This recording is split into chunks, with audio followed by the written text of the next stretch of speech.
નમસ્કાર સૌ મિત્રોને મારા આજના આ વિડીયોની અંદર આપ સૌનું હાર્દિક સ્વાગત છે। મિત્રો, વિદ્યા સહાયક ભરતી ધોરણ 1 થી 5 જે વેઇટિંગમાં રહેલ ઉમેદવારો છે તે આતુરતાથી રાહ જોઈ રહ્યા છે કે વેઇટિંગ રાઉન્ડ ક્યારે આવે। તો વેઇટિંગ રાઉન્ડ છે એ હવે ટૂંક જ સમયની અંદર આવશે।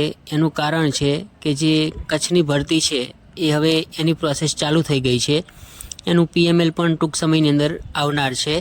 તો કચ્છની ભરતીની પ્રક્રિયા ચાલુ થાય એ પહેલાં છે એ વિદ્યા સહાયક ભરતી સામાન્ય પ્રવાહ છે એનું ધોરણ 1 થી 5નું વેઇટિંગ છે એ 100% આવશે। તો આ વિડીયોની અંદર આપણે જે વેઇટિંગ રાઉન્ડ છે એનું સંભવિત મેરિટ કેટલું રહી શકે છે તેની સંપૂર્ણ માહિતી મેળવીશું। 1 થી 5ની જે સામાન્ય પ્રવાહની ભરતી થઈ છે તેમાં સ્થળ પસંદગીમાં જે ઉમેદવારો છે એ ગેરહાજર રહેલા છે। તેમાંથી જનરલ જે ઉમેદવારો છે એને બાદ કરતાં જે કેટેગરીના ઉમેદવારો છે એ કેટેગરીના ઉમેદવારોનું વેઇટિંગ રાઉન્ડ આવી શકે છે, કારણ કે જે જનરલના દાવેદાર હતા તે તમામ ઉમેદવારો છે એ આ ભરતીની અંદર લાગી ગયેલા છે। તો સૌપ્રથમ વાત કરીએ આપણે સ્થળ પસંદગી બાદ જે ખાલી રહેલી જગ્યાઓ છે કેટેગરી વાઇઝ। મિત્રો, આ જગ્યાઓ છે એ સંભવિત છે।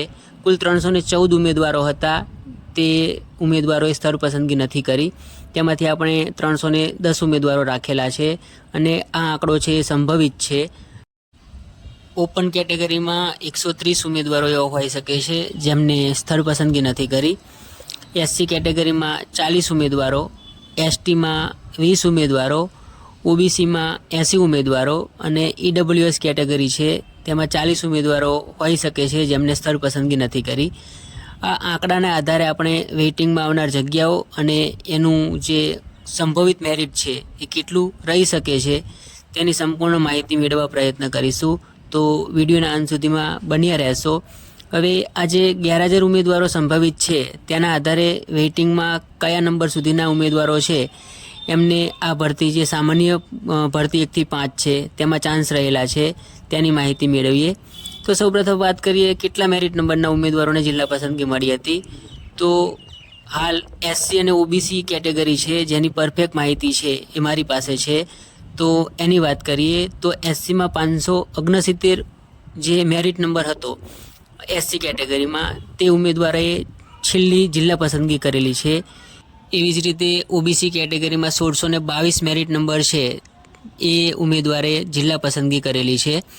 તો હવે આપણે વાત કરીએ કે SC કેટેગરીમાં, તો SC કેટેગરીમાં કુલ જે 1 થી 5ની ભરતી છે એમાં 569 જે મેરિટ નંબર છે ત્યાં સુધીના ઉમેદવારે જિલ્લા પસંદગી કરેલી છે। હવે સંભવિત ખાલી જગ્યા એમની છે એ 40 છે SC કેટેગરીમાં।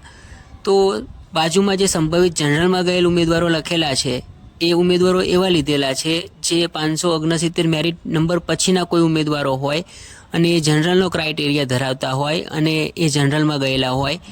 આવા જે જનરલના ઉમેદવારો છે તે હાલ વિદ્યા સહાયક ભરતીમાં લાગી ગયેલા છે, એટલે એ ઉમેદવારો વેઇટિંગમાં નહીં ગણાય। તો 569 પછી 40 જે સંભવિત જગ્યાઓ આપણે ગણીએ SC કેટેગરીની, તો વેઇટિંગમાં 624 નંબર સુધીના જે ઉમેદવાર જેનો મેરિટ નંબર SC કેટેગરીમાં છે તેનો ચાન્સ છે। એવી જ રીતે વાત કરીએ OBC કેટેગરીની, તો OBC કેટેગરીમાં જે છેલ્લા ઉમેદવાર છે જેમને જિલ્લા પસંદગી કરી હતી એમનો મેરિટ નંબર છે એ 1622 હતો।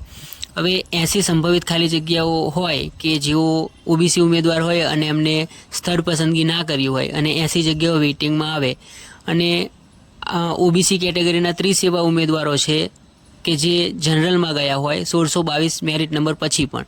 આ આંકડો છે એ ઓછામાં ઓછો લેવાનો અહીંયા પ્રયત્ન છે, તો જેથી કરી અને આપણે છે એ વેઇટિંગના સંભવિત મેરિટ સુધી પહોંચી શકીએ।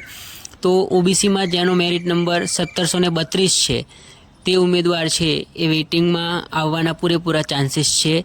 તો વેઇટિંગ રાઉન્ડના આપણે સંભવિત મેરિટની વાત કરીએ તો SCના જે 569 ઉમેદવારો લાગેલા છે એ સિવાયના બીજા 40 ઉમેદવારો હજુ વેઇટિંગમાં લાગશે। તો SCનું જે વેઇટિંગનું સંભવિત મેરિટ છે એ 67.6792 સુધી રહેવાની સંભાવના છે। એવી જ રીતે OBCના 1622 ઉમેદવારો લાગેલા છે અને 80 સંભવિત જગ્યાઓની આપણે વાત કરીએ તો OBCમાં જે 68.7404 મેરિટ નંબર સુધી છે એ વેઇટિંગમાં આવવાની પૂરેપૂરી સંભાવના છે। વિદ્યાસહાયક ભરતી જે સામાન્ય પ્રવાહ હતો તેમાં જે જનરલના દાવેદાર હતા તે તમામ ઉમેદવારો છે એ આ ભરતીની અંદર લાગી ગયેલા છે અને જે જનરલની જગ્યાઓ છે તે પણ ખાલી રહેલ છે, એટલે જનરલનો કોઈ વેઇટિંગ રાઉન્ડ આવશે નહીં. એસટી કેટેગરીની પણ જગ્યાઓ છે એ બાકી રહેલ હતી, એટલે એસટી કેટેગરીનો પણ વેઇટિંગ રાઉન્ડ નહીં આવે. ઈડબ્લ્યુએસ કેટેગરીના જે છેલ્લા ઉમેદવાર છે એ કયા નંબર સુધીના લાગેલા છે તેનો પરફેક્ટ આંકડો મારી પાસે નથી, એટલે ઈડબ્લ્યુએસ કેટેગરીનું વેઇટિંગમાં ક્યાં સુધીનો નંબર આવશે તેની માહિતી આ વિડીયોની અંદર નથી આપેલી. જનરલની જે ખાલી જગ્યાઓ છે, એટલે કે 1 થી 5માં જનરલની જગ્યાઓ ખાલી રહેલી હતી તે જો કેટેગરીના ઉમેદવારોને ફાળવી દેવામાં આવે તો ઘણા બધા એવા કેટેગરીના ઉમેદવાર છે જેનું સરકારી શિક્ષક બનવાનું જે સ્વપ્ન છે એ પૂર્ણ થઈ શકે એમ છે, અને ઘણા બધા કેટેગરીના ઉમેદવાર છે એ 1 થી 5 જે શિક્ષક છે એ બની શકે છે. તો આશા રાખીએ કે એ જે જગ્યાઓ જનરલની વધેલી છે એ કેટેગરીમાં કન્વર્ટ કરે. આશા રાખું છું કે આજનો વિડીયો આપ સૌને સારો લાગ્યો હશે. વિડીયોને લાઇક કરશો, શેર કરશો, આપના કોઈ પણ પ્રશ્નો હોય તો કોમેન્ટ કરશો અને ચેનલને સબસ્ક્રાઈબ કરી અને પ્રોત્સાહન પૂરું પાડશો. આભાર.